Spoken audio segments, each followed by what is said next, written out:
ஏனென்றால் ஜோதிடம் பார்க்க வருபவர்கள் வாழ்வில் ஒரு விரக்தியான நிலைகளை சந்தித்து சூசைட் நிலைக்கெல்லாம் சென்ற பிறகுதான் ஒரு ஜோதிடமாக பார்த்து வாழ்க்கை முன்னேறலாம் என்று வருவார்கள். உண்மை, உழைப்பு, உயர்வு என்ற தாரக மந்திர சொல்லுக்கு உரிய ராசி எதுவென்றால் அதுதான் காலபுருஷ தத்துவப்படி ஜீவனஸ்தானமான 10ஆம் இடத்தில் உதிக்கக்கூடிய மகர ராசியில் பிறந்த ஆண் பெண் அனைவருக்கும் இயற்கை ஜோதிட சார்பாக என் இதயகணித வணக்கத்தை தெரிவித்துக் கொண்டு, இந்த 10ஆம் இடத்தில் இருக்கக்கூடிய நட்சத்திரங்கள் என்னவென்றால் உத்திராடம், திருவோணம், அவிட்டம். அதாவது சூரியன், சந்திரன், செவ்வாய். சூரியன் தந்தை கிரகம், சந்திரன் தாய் கிரகம், செவ்வாய் சேய் கிரகம். ஆக ஒரு குடும்பமே வசிக்கக்கூடிய இடம். ஒரு கணவன், ஒரு மனைவி, ஒரு குழந்தை என்ற ஒரு குடும்பமே வசிக்கக்கூடிய இடமாக இருக்கிறது இந்த 10ஆம் இடம்.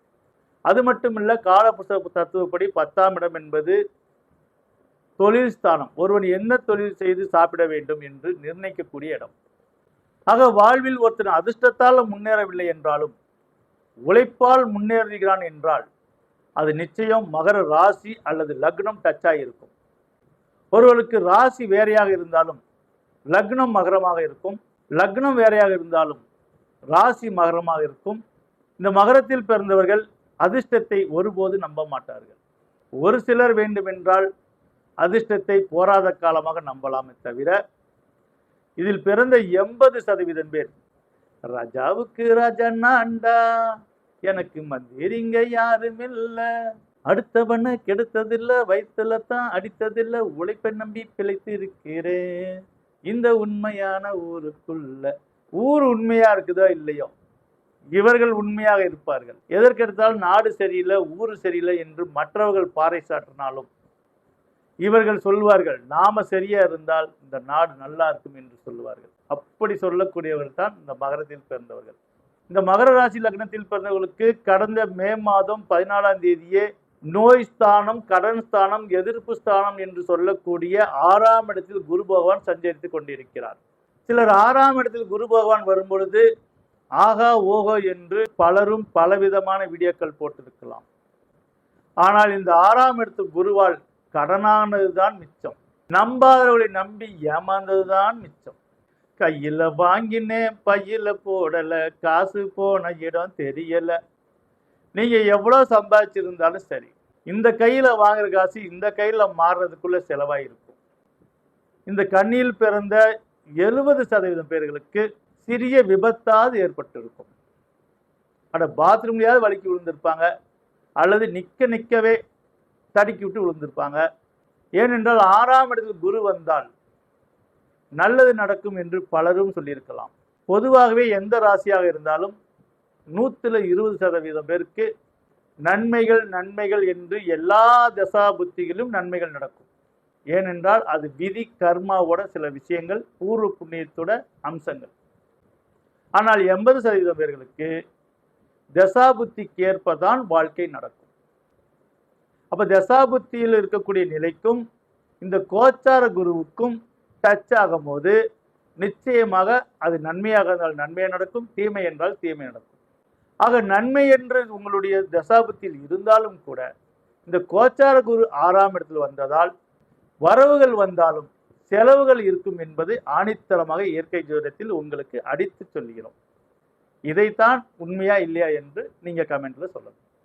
அதே போல வாழ்க்கையில யாரை பகைத்து கொண்டாலும் இந்த மகர ராசிக்காரர்களை மட்டும் பகைத்து கொள்ளக்கூடாது. மகர ராசிக்காரர்கள் வடிவேல் சொல்வது போல நான் யார் வம்புக்கும் போறதில்லை, யாரு துன்புக்கும் போறதில்லை. அதே போல இன்னொரு வசனமும் இருக்கு, இருக்கும் இடம் தெரியாம இருந்துட்டு போயிடும்டா என்று சொல்லக்கூடிய வசனமும் இந்த மகரத்துக்கே செல்லும். ஏனென்றால் இவர்கள் இருக்கும் இடம் தெரியாத அளவுக்கு இருப்பார்கள்.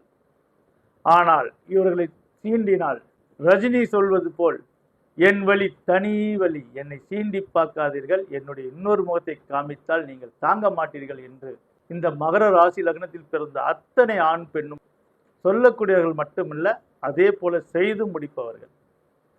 ஆக வாழ்வில் பல துன்பங்களையும் துயர்களையும் நேருக்கு நேராக சந்திக்கக்கூடியவர்கள். எதற்காகவும் பயந்து போக மாட்டார்கள். ஆனால் எதுக்குடா வம்பு என்று ஒதுங்கி போவார்களே தவிர இவர்கள் கோழைகள் அல்ல என்பதை அனைவரும் தெரிந்து கொள்ள வேண்டும். ஏனென்றால் சூரியன், சந்திரன், செவ்வாய். சூரியன் ஆத்மகாரகன், சந்திரன் மென்மையான தாய்மைக்காரகன், செவ்வாய் வீரத்தின் அதிபதி, உச்சம் பெறக்கூடிய இடம். மகர ராசிக்காரர்களை சீண்டாதீர்கள், சீண்டினால் இயற்கையே உங்களை சோதித்துவிடும். அப்படிப்பட்ட மகர ராசிக்கு அதிசார குரு பயிற்சி 7ஆம் இடத்தில் சஞ்சரிக்க போகிறது. ஆக 6ஆம் இடத்தில் இருக்க குரு பகவான் வருகிற அக்டோபர் மாதம் 8ஆம் தேதிக்கு மேல டிசம்பர் மாதம் 20ஆம் தேதி வரை அதிசார பயிற்சியாக 7ஆம் இடத்துக்கு வரப்போகிறார். 7ஆம் இடத்துக்கு வரும்பொழுது ஒரு சிலருக்கு கணவன் மனைவிக்குள் சில கருத்து வேறுபாடுகள் ஏற்படும். ஆனால் கடன் சுமையில் இருந்து நீங்கள் நீங்குவீர்கள். பொருளாதாரம் நல்லபடியாக இருக்கும். இந்த 2 மாத காலத்தில் பட்ட கடனை அடைக்கும் அளவுக்கு ஏதாவது ஒரு நன்மைகள் நடந்து திடீர் அதிர்ஷ்டம் என்பார்கள், திடீர் ராஜயோகம் என்பார்கள். இந்த 6ஆம் இடத்துக்கு வரும்போது சில பேர் சொல்லியிருப்பார்கள் உங்களுக்கு விபரீத ராஜயோகம் கிடைக்கும் என்று. அப்ப கிடைத்ததோ இல்லையோ இந்த அதிசார குரு பயிற்சியால் நிச்சயம் கிடைக்கும். ஆக மாணவ மாணவியர்களுக்கு நல்ல மெமரி பவர் கூடும், படிப்பில் நல்ல ஞாபக சக்திகள் கூடும், நல்லபடியாக படிப்பீர்கள். மேல் படிப்புக்கு உங்களுக்கு தகுதியான விஷயங்கள்லாம் கிடைக்கும். லவ்வர்களுக்கு இது ஒரு சோதனை காலம். காதலாக இருக்கட்டும், தம்பதிகளாக இருக்கட்டும். ஆக கருத்து வேறுபாடு ஏற்பட்டு உங்களுக்குள்ள மிகப்பெரிய டிஸ்டன்ஸ் ஏற்பட்டுவிடும். அதனால் முன்னெச்சரிக்கையாக இந்த பதிவை பார்த்தவர்கள், நீங்கள் தம்பதியார்களாக இருந்தாலும் சரி, காதலர்களாக இருந்தாலும் சரி, ஒருவருக்கொருவர் விட்டு கொடுத்து அனுசரித்து செல்ல வேண்டும்.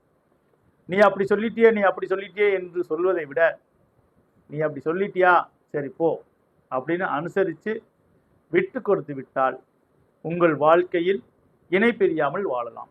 ஏனென்றால் இந்த காலகட்டத்தில் சிலருக்கு டிவோர்ஸே ஏற்படும். ஆக ஏற்கனவே லைட்டாக புகையா இருந்தது, இனி நெருப்பா எரியக்கூடிய காலம் வந்து கொண்டிருக்கிறது. அதனால் இயற்கை ஜோதிடத்தில் எப்பொழுதுமே ஏதோ போற போக்கில் பதிவை போடாமல் ஒரு ஜாதகத்தில் என்ன பொறுப்பாக சொல்லுவோமோ அதே போல ஒவ்வொரு ராசிக்கும் முன்கூட்டி எச்சரிக்கையாக பொறுப்பாக சொல்கிறோம். நீங்கள் பொறுப்பாக எடுத்துக்கொண்டு உங்களுடைய வாழ்வில் வரக்கூடிய இன்னல்களை சமாளித்து வாழ்வில் வெற்றி பெற வேண்டும். இதற்காக வருமுன் காப்போம் திட்டம் என்று இயற்கை ஜோதிடத்தில் ஒன்று அறிவித்திருக்கிறோம். இதுவரை எந்த ஜோதிட குருமார்களும் இதை அறிவிக்கவில்லை. வருமுன் காப்போம் திட்டத்தில் கொஞ்சம் நல்ல நிலையில் இருக்கும் போதே வந்து சேர்ந்து கொள்ளுங்கள். கொஞ்சம் வாலிப பருவத்தில் இருக்கும் போதே வந்து சேர்ந்து கொள்ளுங்கள். இதன் மூலம் பல வெற்றிகள் உங்களுக்கு கிடைக்கும். உங்களுடைய வாழ்க்கையில் விவாகரத்து ஆகாமல், திடீர் தொழில் சரிவு ஆகாமல், திடீரென்று இன்சென்ட் ஆகாமல் எதையும் முன்னெச்சரிக்கையாக தற்காத்து கொள்ள முடியும் இந்த வருமுன் காப்பும் திட்டத்தால். இந்த வருமுன் காப்பும் திட்டத்தில் பல வீடியோக்களில் விரிவாக்கமாக சொல்லியிருக்கோம். இன்னும் உங்களுக்கு அதிகப்படியான இந்த வருமுன் காப்பும் திட்டத்தை பற்றி நீங்கள் தெரிந்து கொள்ள வேண்டும் என்றால் இந்த ஸ்கிரீனில் தெரியக்கூடிய நம்பருக்கு கால் பண்ணுங்கள். இதை பற்றி முழுமையாக நீங்கள் தெரிந்து கொண்டு அதன் பிறகு சேர்ந்து கொள்ளலாம். ஏனென்றால் ஜோதிடம் பார்க்க வருவர்கள் வாழ்வில் ஒரு விரக்தியான நிலைகளை சந்தித்து சூசைட் நிலைக்கெல்லாம் சென்ற பிறகுதான் ஒரு ஜோதிடமாக பார்த்து வாழ்க்கையை முன்னேறலாம் என்று வருவார்கள். ஆனால் ஜோதிடம் என்பது மிகப்பெரிய ஒரு கல்வி. பலரால் இந்த ஜோதிடம் பாதிக்கப்பட்டிருக்கிறது.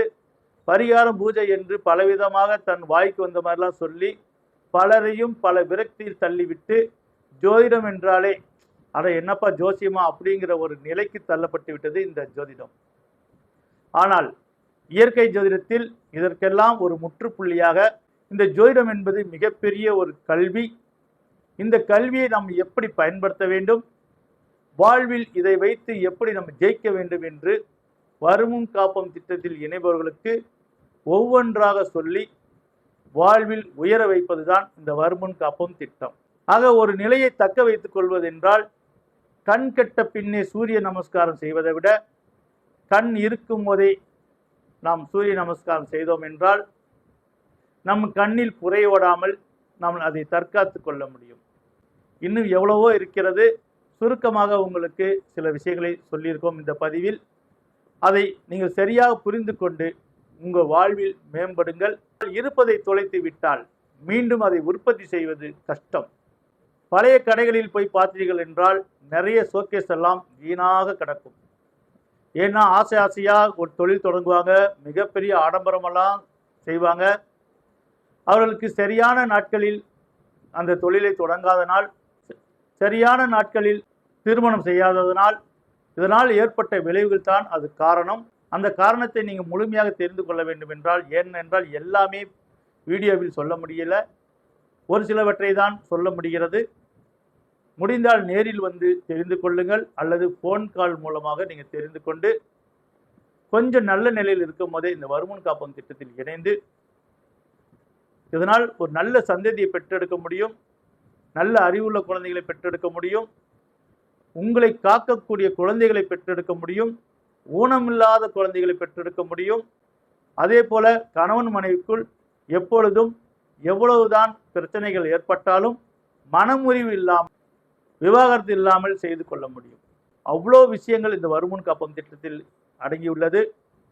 அதனால் பதிவில் ஒரு சில விஷயங்களை மட்டும்தான் சொல்ல முடிகிறது, ஏனென்றால் பதிவு நீண்டு கொண்டே போகிறது. அதனால் உழைப்பின் சிகரமான மகர ராசியில் பிறந்த ஆண் பெண் அனைவருக்கும் இந்த அதிசார குரு பயிற்சியால் இறைவன் அருளால் எல்லா நன்மைகளும் எல்லா வளங்களையும் பெற வேண்டும் என சொல்லி, மீண்டும் அடுத்த பதிவில் சந்திப்போம் என சொல்லி, மீண்டும் என் நெஞ்சார்ந்த வணக்கத்தை தெரிவித்துக் கொள்கிறேன்.